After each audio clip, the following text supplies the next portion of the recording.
Bonjour, Monsieur Avesta. Eh bien, je vous remercie. Je suis très heureux de vous voir, surtout pendant cette période de fête. J'espère que vous aurez passé une bonne fête, un joyeux Noël. Merci. Puisque de toute façon, nous sommes en France. Évidemment, c'est pas notre fête à nous, c'est pas notre Nowruz. Mais enfin, finalement, c'est quand même une fête païenne. C'est une fête laïque et c'est une fête qui remonte, comme vous m'avez appris, déjà dans notre culture mitraïque. Le sapin. Exactement, docteur. Je vous félicite aussi votre carrière, surtout, et bien sûr votre femme qui est française, que vous le fêtez avec. Nous aussi, nous avons fêté Noël en famille, et nous allons fêter aussi Nouvel An 2010, puisque comme vous venez de dire, c'est l'agenda et le calendrier que nous l'utilisons ici en France.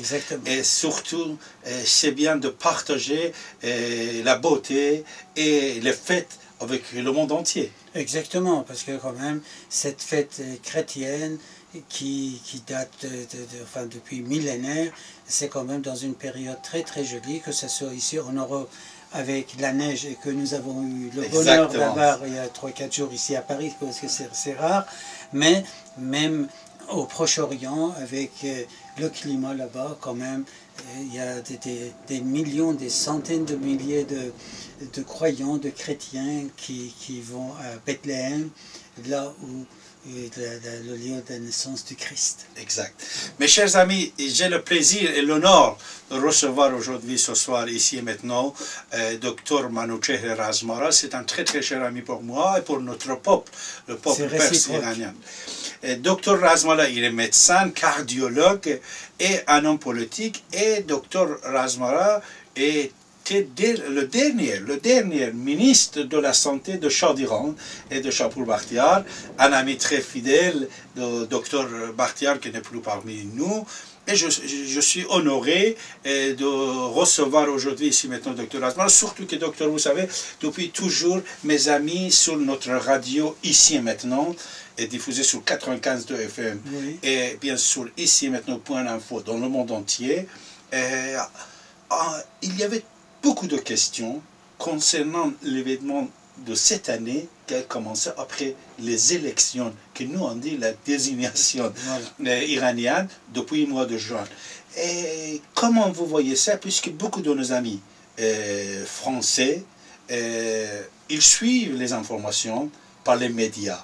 Mais vous, comme un spécialiste, comme un homme politique, que vous êtes au courant de tout, depuis toujours, puisqu'il faut préciser également que Dr Manouchehr Razmara, mes chers amis, il est le frère d'un grand premier ministre iranien, le général Razmara. On dit en persan, c'est pas Bod Razmara. Le général Razmara, c'était un premier ministre indépendant, patriotique, et la qualité qu'il avait, il était indépendant, il n'écoutait pas la néocolonisation qui existait, qui existe toujours dans le monde, pour ça qu'il était assassiné. Il y avait un complot, et le général Razmara était assassiné, mais Dr Razmara, Dr Manouchehr Razmara, il a fait ses études ici en France, et il est cardiologue, mais toujours, selon la tradition de sa famille, il a suivi le politique, c'était un homme politique, il est un homme politique. Tout à l'heure, surtout avant qu'on commence notre émission, il était invité de notre chaîne Pars TV et Mer TV depuis Los Angeles. C'est-à-dire c'est un homme politique qui toujours, on a envie de l'écouter et ses analyses sont très intéressantes. Alors, selon vous, Dr Razmara, comment vous voyez déjà le départ de la révolte et de la jeunesse iranienne depuis le mois de juin?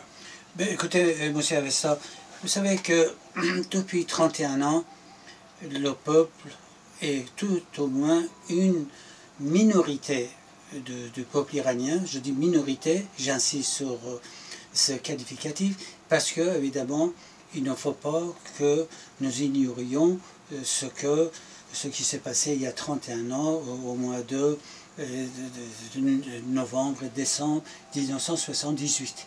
C'était le peuple iranien, évidemment. Après 31 ans, maintenant, évidemment, nous, on était au courant à cette époque, avec les amis avec qui on travaillait, avec M. Bakhtiar et quelques-uns d'autres. Mais réellement, M. Avesta, et je dis ça, j'insiste sur ce que je dis, réellement, ce qui s'est passé en Iran il y a 31 ans, c'était le fruit d'un complot international. Réellement un complot international. Vous pensez? Ça, c'est, je suis sûr et certain. Évidemment, il y avait le peuple qui est sorti. Mais vous savez, pour manipuler un peuple, et surtout un peuple. Et vous savez, le défaut, la faute de l'ancien régime, c'est que au cours des dizaines d'années, le régime du Shah défunt a gardé le peuple profond dans l'ignorance. C'est-à-dire qu'ils n'ont pas vraiment, ils n'ont pas autorisé à ce que les vrais penseurs, les vrais patriotes viennent dans les médias pour expliquer au peuple iranien ce dont il s'agit. Alors ça fait que réellement, ce complot international, maintenant évidemment si vous me posez des questions avec la franchise qui est parmi mon caractère principal, que je l'admire, cette franchise. Merci beaucoup. De toute façon, c'est un complot international, mais tout de même, évidemment, il y avait des carences de l'ancien régime qui a motivé, qui a aidé à ce bouleversement. Mais très vite, le peuple, disons, conscient, a déchanté. Alors ce que vous voyez aujourd'hui, c'est le fruit de 30 années de carence, de crimes, de pillage, et vraiment ce que l'Iran est arrivé à ce point, un pays qui est riche, un pays qui a tout le potentiel pour que le peuple soit quand même heureux, qui bénéficie vraiment de conditions de vie acceptables, honorables, voyez-vous, à l'heure actuelle, plus de 46% d'Iraniens vivent en dessous de seuil de la pauvreté. Et d'autre part, vous voyez tous les crimes que ce régime commet depuis 30 ans. Remarquez, M. Avesta, que de toute façon, ce régime n'avait rien, aucune idée constructive. C'était un régime obscurantiste. C'était un régime, vraiment, un genre de régime fasciste et religieux, ce qui est pire que le fascisme. Voyez-vous ? Ce que nous avions œuvré avec les amis politiques et surtout avec vraiment inoubliable ce grand homme que fut M. Bakhtiar, nous œuvrions pour un État laïque. C'est surtout ça qui était très intéressant. Et que je reste toujours, je suis vraiment un adepte, un compagnon fidèle de M. Bakhtiar et son programme. Je pense que l'Iran futur serait un Iran démocratique et laïque. En disant laïque, évidemment, toutes les religions sont respectables. Dans leur temple. Dans leur mosquée, ou dans leur église, ou dans leur foyer. Chez les bouddhistes, leur foyer. C'est-à-dire que la religion, c'est une affaire personnelle. Et j'insiste, vous vous rappelez que M. Bakhtiar, avec un courage admirable, le temps, les jours où il y avait des millions d'Iraniens qui nous conspuaient, il a dit, je dis un mot, Khomeini doit aller à Rome construire son Vatican là-bas. L'affaire de l'État, c'est une autre affaire. L'affaire religieuse doit être complètement à part ça. Et la religion ne doit pas intervenir dans l'affaire de l'État. Voilà, monsieur. Alors donc, ce dont il s'agit. Alors, depuis, ce régime n'ayant aucun programme constructif, il a toujours vécu avec des crises. Regardez, dès qu'ils sont venus, ils ont pris le pouvoir, qu'est-ce qu'ils ont fait?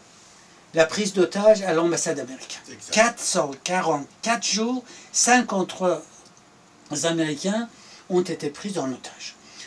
Après, il y a eu la guerre Iran-Irak qui a été une catastrophe pour l'Iran. Catastrophe. Et puis, quand ils ont mis fin à cette guerre vraiment ignominieuse, je peux dire ça, c'était dans les plus mauvaises conditions, c'est-à-dire quand la formule que Mollah Khomeini avait dit que je bois le bol de poison pour ces décès, mais